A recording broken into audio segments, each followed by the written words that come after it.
ನಮಸ್ತೆ ಎಲ್ಲರಿಗೂ welcome to Kannada serials update channel.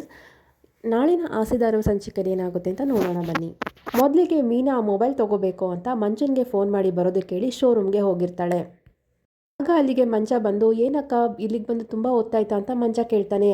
ಆಗ ಮೀನಾ ಹೇಳ್ತಾಳೆ, ಮೀನಾ ಇಲ್ಲ ಕಣೋ ಇವಾಗೇ ಬಂದಿದ್ದು ಅಂತ ಹೇಳ್ತಾಳೆ. ಆಗ ಮಂಜ ಕೇಳ್ತಾನೆ, ಹೌದಕ್ಕ ಭಾವ ಹೇಗೆ ಮೊಬೈಲ್ ಕಳ್ಕೊಂಡ್ರು ಅಂತ ಮಂಜ ಕೇಳಿದಾಗ ಮೀನಾ ಹೇಳ್ತಾಳೆ, ಅದು ನನಗೂ ಗೊತ್ತಿಲ್ಲ ಕಣೋ, ಕೇಳಿದ್ರೆ ಪಾಕೆಟ್ನಲ್ಲೇ ಇತ್ತು ಕಳೆದೋಗಿದೆ ಅಂತ ಹೇಳ್ತಾರೆ. ಇವಾಗ ನೋಡು ಫೋನ್ ಇಲ್ಲ ಅಂದ್ರೂ ಟ್ರಿಪ್ಪಿಗೆ ಹೋಗಲೇಬೇಕು ಅಂತ ಹೋಗಿದ್ದಾರೆ ಅಂತ ಮೀನಾ ಹೇಳ್ತಾಳೆ.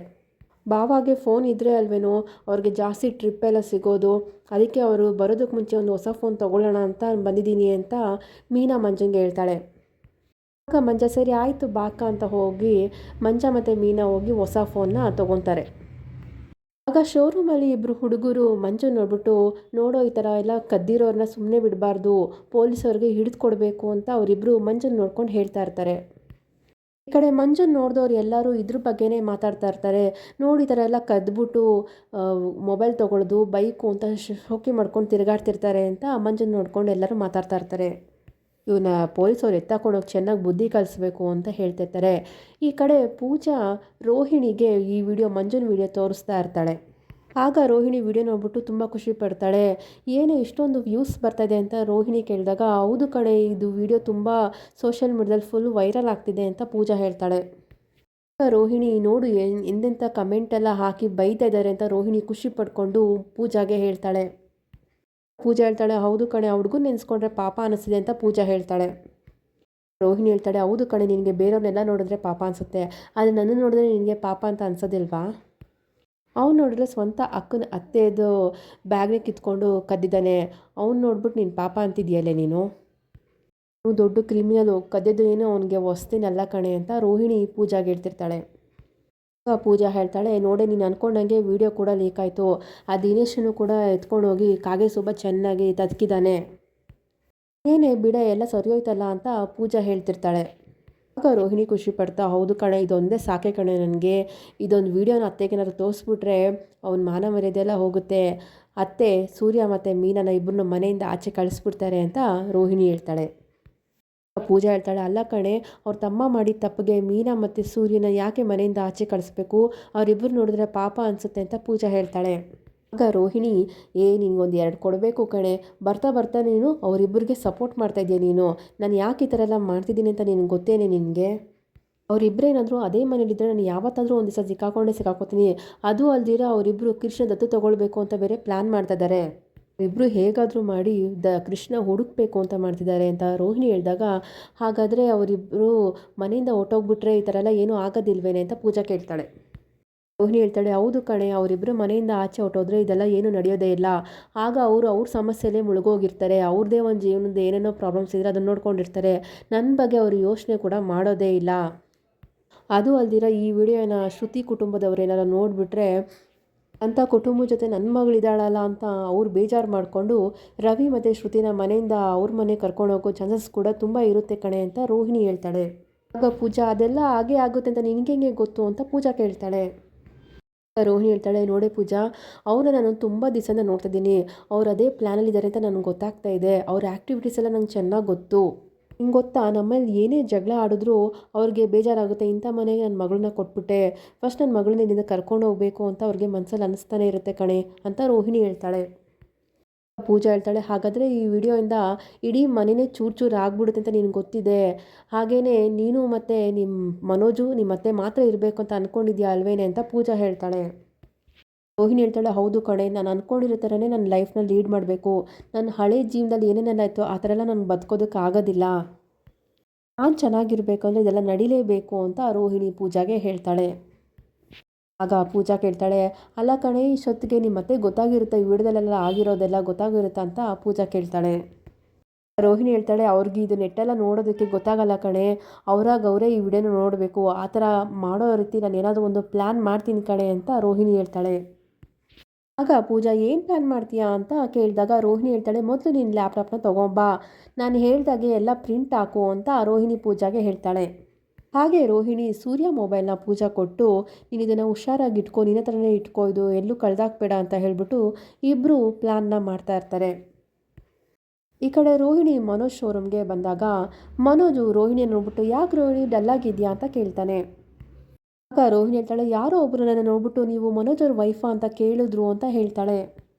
ಮನೋಜ್ ಯಾರೋ ಡೀಲರ್ಸ್ ಇರಬೇಕೇನೋ ಬಿಡು ರೋಹಿಣಿ ಅಂತ ಮನೋಜ್ ಹೇಳಿದಾಗ ಆಗ ರೋಹಿಣಿ, ನಾನು ಹೇಳೋದು ಸ್ವಲ್ಪ ಕೇಳಿಸ್ಕೊಳ್ಳಿ ಮನೋಜ್, ಅವರು ಈ ಲೆಟ್ರನ್ನ ನನ್ನ ಕೈ ಕೊಟ್ಟರು ಅಂದ್ಬಿಟ್ಟು ಆ ಲೆಟ್ರನ್ನ ತೆಗೆದು ಮನೋಜ್ ಕೈಗೆ ಕೊಡ್ತಾಳೆ ರೋಹಿಣಿ. ಆಗ ಮನೋಜ್ ಮತ್ತೆ ಲೆಟರ್ ಬಂದಿದೆ ಅಂತ ಭಯ ಪಡ್ಕೊಂಡು ಇಷ್ಟು ದಿವಸ ಬಂದು ನನಗೆ ಕೊಡ್ತಿದ್ರು, ಇವಾಗ ನೀನು ಕೊಟ್ಟಿದ್ದಾರಾ, ಯಾರಿರ್ಬೋದು ಅಂತ ಮನೋಜ್ ಯೋಚನೆ ಮಾಡ್ತಿರ್ತಾನೆ. ರೋಹಿಣಿ, ಗೊತ್ತಿಲ್ಲ ಮನೋಜ್, ನನಗೆ ನಾನು ಕೇಳಿದ್ರು ಕೂಡ ಅವ್ರು ಏನು ಹೇಳಿಲ್ಲ, ಲೆಟ್ರ್ ಕೊಟ್ಟರು ಹೊಟ್ಟೋದ್ರು ಅಂತ ರೋಹಿಣಿ ಹೇಳ್ತಾಳೆ. ಮನೋಜ, ಏನಿದೆ ಆ ಲೆಟ್ರಲ್ಲಿ ಅಂತ ಕೇಳಿದಾಗ ನನಗೂ ಗೊತ್ತಿಲ್ಲ ಏನಿದೆ ಅಂತ ರೋಹಿಣಿ ಹೇಳ್ತಾಳೆ.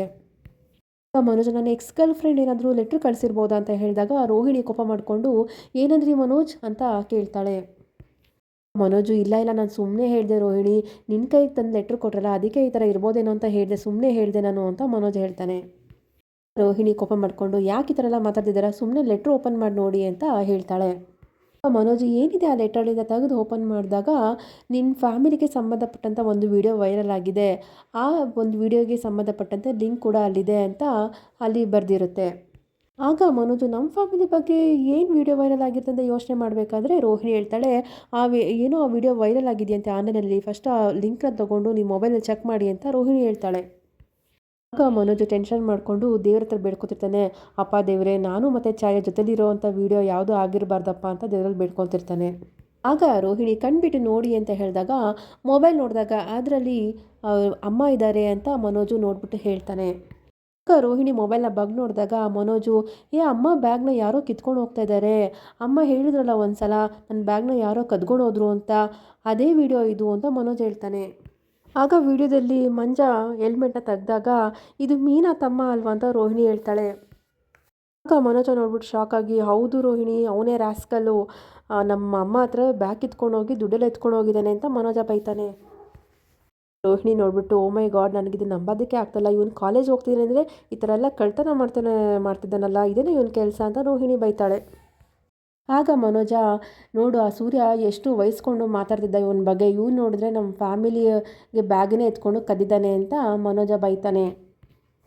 ಆಗ ರೋಹಿಣಿ, ಮನೋಜ್, ಈ ವಿಷಯ ನನ್ನ ಅತ್ತೆ ಗೊತ್ತಾದರೆ ಏನಾಗ್ಬೋದು ಅಂತ ಹೇಳಿದಾಗ ಇನ್ನೇನಾಗ ಅಮ್ಮ ಮೀನಾನ ಇವರಿಬ್ಬರು ಸೇರ್ಕೊಂಡು ಈ ಥರ ಎಲ್ಲ ಮಾಡಿದ್ದಾರೆ ಅಂತ ಮೀನಾನ ಒದ್ದು ಆಚೆ ಕಳಿಸ್ತಾರೆ ಅಂತ ಮನೋಜ ಹೇಳ್ತಾನೆ. ನೋಡು, ಆ ಮೀನಾ ತಮ್ಮನ ಜೊತೆ ಸೇರಿಕೊಂಡು ಈ ಥರ ಎಲ್ಲ ಮಾಡಿದ್ದಾರೆ ಅಂತ ಹೇಳಿದಾಗ ಆ ಥರ ಎಲ್ಲ ಏನು ಆಗಿರೋದಿಲ್ಲ ಅಂತ ರೋಹಿಣಿ ಹೇಳಿದಾಗ ಮನೋಜ ಹೇಳ್ತಾನೆ, ನಿನ್ಗೆ ಅವ್ರ ಬಗ್ಗೆ ಎಲ್ಲ ಗೊತ್ತಿಲ್ಲ, ಅವರೆಲ್ಲ ಸೇರ್ಕೊಂಡು ಈ ಥರ ಎಲ್ಲ ಮಾಡಿದ್ದು ಅಂತ ಮನೋಜ ಹೇಳ್ತಾನೆ. ಆಗ ರೋಹಿಣಿ ನಾಟಕ ಮಾಡಿಕೊಂಡು, ಮನೋಜ್ ಅವ್ರು ನಮ್ಮ ಫ್ಯಾಮಿಲಿಯವರೇ ಅಲ್ವಾ, ಅವ್ರ ಬಗ್ಗೆ ಈ ಥರ ಎಲ್ಲ ಮಾತಾಡೋದು ಬೇಡ ಅಂತ ಹೇಳ್ತಾಳೆ. ಯಾರು ನಮ್ಮ ಫ್ಯಾಮಿಲಿಯವರು ರೋಹಿಣಿ, ಅವನು ದೊಡ್ಡ ಫ್ರಾಡು, ಸೂರ್ಯ ಯಾವಾಗಲೂ ನನ್ನ ಅಪ್ಪನ ದುಡ್ಡು ಎತ್ಕೊಳೋದು ಅಂತ ರೇಗಿಸ್ತಾನೆ ಇರ್ತಾನೆ, ಯಾವಾಗಲೂ ಓಡೋದನು ಅಂತ ಬೈತಾನೆ ಇರ್ತಾನೆ. ಈಗ ನೋಡು ರೋಹಿಣಿ, ಈ ವಿಷಯ ಇಟ್ಕೊಂಡು ನಾನು ಏನೆಲ್ಲ ಮಾಡ್ತೀನಿ ಅಂತ ಮನೋಜ ಹೇಳ್ತಾನೆ. ಆಗ ರೋಹಿಣಿ ಹೇಳ್ತಾಳೆ, ಮನೋಜ್, ಇದನ್ನೆಲ್ಲ ಇಟ್ಕೊಂಡು ಮನೇಲಿ ಜಗಳ ಆಡೋದು ಬೇಡ, ಇದನ್ನು ಯಾರಿಗೂ ಹೇಳ್ದಿದ್ರೇ ಸರಿ ಅಂತ ರೋಹಿಣಿ ಹೇಳ್ತಾಳೆ. ಮನೋಜ್ ಹೇಳ್ತಾಳೆ, ನೋಡು ರೋಹಿಣಿ, ಈ ವಿಷಯ ನಮಗೆ ಇವಾಗಷ್ಟೇ ಗೊತ್ತಾಗಿರೋದು, ಆದರೆ ಈಗಲೇ ಈ ವಿಡಿಯೋ ಎಲ್ಲ ಕಡೆ ವೈರಲ್ ಆಗಿದೆ, ನೋಡು 1 ಮಿಲಿಯನ್ ವ್ಯೂಸ್ ಹೋಗಿದೆ ಅಂತ ಮನೋಜ ತೋರಿಸ್ತಾನೆ. ಮನೋಜ ಹೇಳ್ತಾನೆ, ಮೊದಲು ಈ ವಿಷಯನ ಅಮ್ಮಗೆ ತಿಳಿಸ್ಲೇಬೇಕು, ಅಮ್ಮ ಡ್ಯಾನ್ಸ್ ಕ್ಲಾಸಲ್ಲಿ ಇರ್ತಾರೆ, ಫಸ್ಟ್ ಹೋಗಿ ಈ ವಿಷಯನ ಅಮ್ಮಗೆ ತಿಳಿಸು ಅಂತ ಮನೋಜ ಹೇಳ್ತಾನೆ. ಆಗ ರೋಹಿಣಿ, ಇಲ್ಲಪ್ಪ ನನಗಾಗೋದಿಲ್ಲ ಅದನ್ನೆಲ್ಲ ಹೇಳೋದಕ್ಕೆ ಅಂತ ಹೇಳಿದಾಗ, ನೀನು ಹೋಗು ರೋಹಿಣಿ, ಫಸ್ಟ್ ಹೋಗಿ ತೋರಿಸು, ಇದನ್ನೆಲ್ಲ ನೋಡಿದ ಮೇಲೆ ಅಮ್ಮ ಡ್ಯಾನ್ಸ್ ಕ್ಲಾಸಿಂದ ಮನೆಗೆ ಬಂದೇ ಬರ್ತಾರೆ, ನಾನು ಇಲ್ಲಿ ಡೀಲರ್ಸ್ಗೆಲ್ಲ ಏನಿದೆ ಮಾತುಕತೆ ಎಲ್ಲ ಮುಗಿಸ್ಕೊಂಡು ನಾನು ಮನೆಗೆ ಬರ್ತೀನಿ ಅಂತ ಮನೋಜ ಹೇಳ್ತಾನೆ. ರೋಹಿಣಿ ಹೇಳ್ತಾಳೆ, ಈ ವಿಷಯನ ಹೇಳಿದ್ರೆ ಅತ್ತೆಯವ್ರು ನನ್ನ ಬಗ್ಗೆ ತಪ್ಪಾಗಿ ತಿಳ್ಕೊಂಡ್ರೆ ಏನು ಮಾಡೋದು ಅಂತ ಹೇಳಿದಾಗ, ನೀನು ಹೇಳಿದರೆ ಇದನ್ನೆಲ್ಲ ಅಮ್ಮ ಏನು ತಪ್ಪಾಗಿ ತಿಳ್ಕೊಳ್ಳಲ್ಲ, ಬೇರೆ ಯಾರಾದರೂ ಹೇಳೋದಕ್ಕೆ ಮುಂಚೆನೇ ಫಸ್ಟ್ ನಾವು ವಿಷಯನ ಅಮ್ಮಗೆ ಹೇಳ್ಬಿಡೋಣ ಅಂತ ಮನೋಜ ಹೇಳ್ತಾನೆ. ಆಗ ಮನೋಜ, ಬೇಗ ಹೋಗು ರೋಹಿಣಿ, ಹೇಳು ಅಂತ ಹೇಳಿದಾಗ ಈ ಕಡೆ ರೋಹಿಣಿ ಖುಷಿಯಿಂದ ಡ್ಯಾನ್ಸ್ ಕ್ಲಾಸಿಗೆ ಬರ್ತಾಳೆ, ಶಾಂತಿಗೆಲ್ಲನೂ ಹೇಳಬೇಕು ಅಂತ. ಈ ಕಡೆ ಶಾಂತಿ ಎಲ್ಲರಿಗೂ ಡ್ಯಾನ್ಸ್ ಪ್ರಾಕ್ಟೀಸ್ನ ಮಾಡಿಸ್ತಾ ಇರ್ತಾಳೆ. ಆಗ ರೋಹಿಣಿ ಬಂದಾಗ ಶಾಂತಿ ರೋಹಿಣಿ ನೋಡ್ಬಿಟ್ಟು, ಏನಮ್ಮ ರೋಹಿಣಿ ಇವಾಗ ಬಂದಿದ್ಯಾ ಅಂತ ಕೇಳ್ತಾಳೆ. ಆಗ ರೋಹಿಣಿ ನಾಟಕ ಮಾಡಿಕೊಂಡು, ಯಾಕೋ ಅತ್ತೆ ನನ್ನ ಮನಸ್ಸೇ ಸರಿಗಿಲ್ಲ ಅಂತ ಹೇಳಿದಾಗ ಶಾಂತಿ ಹೇಳ್ತಾಳೆ, ಏನಾಯ್ತಮ್ಮ, ಏನಾದರೂ ಜಗಳ ಮಾಡ್ಕೊಂಡ ಮನೋಜ ಅಂತ ಕೇಳ್ತಾಳೆ. ಆಗ ರೋಹಿಣಿ, ಅವ್ರ ಹತ್ರ ಯಾಕತ್ತೆ ನಾನು ಜಗಳ ಮಾಡ್ಕೊಂಡ್ಲಿ ಅಂತ ಹೇಳಿದಾಗ ಆಗ ಕಸ್ತೂರಿ ಹೇಳ್ತಾಳೆ, ಅವ್ನು ನಿನಗೆ ಬೈತಾನ, ಅವ್ನು ನೋಡಿದ್ರೆ ನಿನ್ನೆ ಭಯ ಪಡ್ಕೊತಾನೆ ಅಂತ ಇಲ್ಲಿ ಕಸ್ತೂರಿ ಹೇಳ್ತಾಳೆ. ಅಂತೆ ಕಸ್ತೂರಿ ಸುಮ್ಮನೆ ಇರೆ ಅಂತ ಹೇಳಿಬಿಟ್ಟು, ಏನಾಯ್ತಮ್ಮ, ಏನೋ ನಿಮ್ಮಲ್ಲಿ ಏನಾದ್ರು ಸಮಸ್ಯೆನೆಲ್ಲ ಶೋರೂಮಲ್ಲಿ ಏನಾದರೂ ಪ್ರಾಬ್ಲಮ್ ಆಯ್ತಾ ಅಂತ ಶಾಂತಿ ಕೇಳ್ತಾಳೆ. ಆಗ ರೋಹಿಣಿ, ಆ ಥರ ಎಲ್ಲ ಏನಿಲ್ಲ ಅತ್ತೆ, ಈ ವಿಷಯನ ನಿಮ್ಗೆ ಹೇಗೆ ಹೇಳ್ಬೇಕಂತಲೇ ಗೊತ್ತಾಗ್ತಾ ಇಲ್ಲ ಅಂತ ರೋಹಿಣಿ ಹೇಳ್ತಾಳೆ. ಆಗ ಶಾಂತಿ ಏನಮ್ಮ ನೀನು ಹೇಳೋದು ನೋಡಿದ್ರೆ ನನಗೆ ಟೆನ್ಷನ್ ಆಗ್ತಿದೆ, ಅದು ಏನಂತ ಸರಿಯಾಗಿ ಹೇಳಮ್ಮ ಅಂತ ಹೇಳ್ತಾಳೆ. ರೋಹಿಣಿ ಅದೆಲ್ಲ ನನಗೆ ಹೇಳೋದಕ್ಕಾಗಲ್ಲ ಅತ್ತೆ, ನೀವೇ ನೋಡಿ ಅಂತ ಆ ಒಂದು ವಿಡಿಯೋನ ಮಂಜನ್ ವಿಡಿಯೋನ ಪ್ಲೇ ಮಾಡಿ ತೋರಿಸ್ತಾಳೆ ಶಾಂತಿಗೆ. ಆಗ ಆ ವಿಡಿಯೋನ ಕಸ್ತೂರಿ ಮತ್ತು ಶಾಂತಿ ಇಬ್ಬರು ನೋಡ್ತಾ ಇರ್ತಾರೆ. ಕಸ್ತೂರಿ ಏನೇ ಶಾಂತಿ ವಿಡಿಯೋದಲ್ಲಿ ನೀನು ಬರ್ತಿದ್ಯಾ ಅಂತ ಕಸ್ತೂರಿ ಕೇಳ್ತಾಳೆ. ಆಗ ಶಾಂತಿ ವಿಡಿಯೋ ನೋಡ್ಬಿಟ್ಟು ಹೌದು ಕಣೆ ಇದು ನಂದೇ ವಿಡಿಯೋ ಅಂತ ಶಾಂತಿ ಹೇಳ್ತಾಳೆ. ಆಗ ಕಸ್ತೂರಿ ಬ್ಯಾಗ್ ನಿಂದಲ್ವೇನೆ ಅಂತ ಹೇಳ್ತಾ ಇರಬೇಕಾದ್ರೆ ವಿಡಿಯೋದಲ್ಲಿ ಬ್ಯಾಗ್ ಎತ್ಕೊಂಡು ಹೋಗ್ತಿರೋ ಸೀನು ಬರ್ತಾ ಇರುತ್ತೆ. ಆಗ ಕಸ್ತೂರಿ ನೋಡ್ಬಿಟ್ಟು ಅಯ್ಯೋ ನೀನು ಬ್ಯಾಗ್ನ ಕಿತ್ಕೊಂಡು ಹೋಗ್ಬಿಟ್ನಲ್ಲೇ ಅಂತ ಹೇಳಿದಾಗ ಹೌದು ಕಣೆ ನನ್ನ ಬ್ಯಾಗ್ನ ಯಾರೋ ಕಿತ್ಕೊಂಡು ಹೋದ್ರಲ್ಲ, ಆ ಒಂದು ವಿಡಿಯೋನೇ ಇದು, ಅವತ್ತಾಗಿದ್ದ ಕಥೆನೇ ಇದು ಅಂತ ಶಾಂತಿ ಹೇಳ್ತಾಳೆ. ಆಗ ಶಾಂತಿ ನೋಡ್ಬಿಟ್ಟು ಶಾಕಾಗಿ ಹೌದು ಈ ವಿಡಿಯೋ ಎಲ್ಲಿ ಸಿಕ್ತು ಅಂತ ಹೇಳಿದಾಗ ಅತ್ತೆ ಇದಕ್ಕೆ ನೀವು ಶಾಕ್ ಆಗ್ತಿದ್ರಲ್ಲ, ಇನ್ನು ಮುಂದೆ ನೋಡಿ ನಿಮಗೆ ಗೊತ್ತಾಗುತ್ತೆ ಅಂತ ರೋಹಿಣಿ ಹೇಳ್ತಾಳೆ. ಆಗ ಶಾಂತಿ ಏನು ಅವನ ಮುಖನೂ ಗೊತ್ತಾಗುತ್ತಾ, ಯಾರು ಅವನು ಪೊರ್ಕಿ, ಅವನು ಯಾರು ಅಂತ ಗೊತ್ತಾಗಲಿ, ಅವ್ನು ಸರಿಯಾಗಿ ಮಾಡ್ತೀನಿ ಅಂತ ಶಾಂತಿ ವಿಡಿಯೋ ನೋಡ್ತಿರ್ತಾಳೆ. ಆಗ ಶಾಂತಿ ಮಂಜ ಹೆಲ್ಮೆಟ್ ತೆಗಿಯೋ ಸೀನ್ನ ನೋಡ್ಬಿಟ್ಟು ಫುಲ್ಲು ಶಾಕ್ ಆಗ್ತಾಳೆ. ಆಗ ಕಸ್ತೂರಿ ಎಲ್ಲಮ್ಮ ಸಿಕ್ತು ನಿನಗೆ ವಿಡಿಯೋ ಅಂತ ಕೇಳ್ತಾಳೆ. ಆಗ ರೋಹಿಣಿ ಹೇಳ್ತಾಳೆ ಆಂಟಿ ಈ ವಿಡಿಯೋ ನಾನು ಮಾತ್ರ ಅಲ್ಲ ಇಡೀ ಊರೇ ನೋಡ್ತಾ ಇದೆ ಅಂತ ಹೇಳ್ತಾಳೆ. ಆಗ ಶಾಂತಿ ಕೋಪ ಮಾಡಿಕೊಂಡು ಏನು ನನ್ನ ದುಡ್ಡನ್ನು ಕದ್ಕೊಂಡೋದರ ಹೂ ಕುಟುಂಬದವರ ನನ್ನ ದುಡ್ಡನ್ನೇ ಕಿತ್ಕೊಂಡು ಹೋಗಿದ್ದಾನೆ ಆ ಪೊರ್ಕಿ ಅಂತ ಬೈತಾ ಇರ್ತಾಳೆ.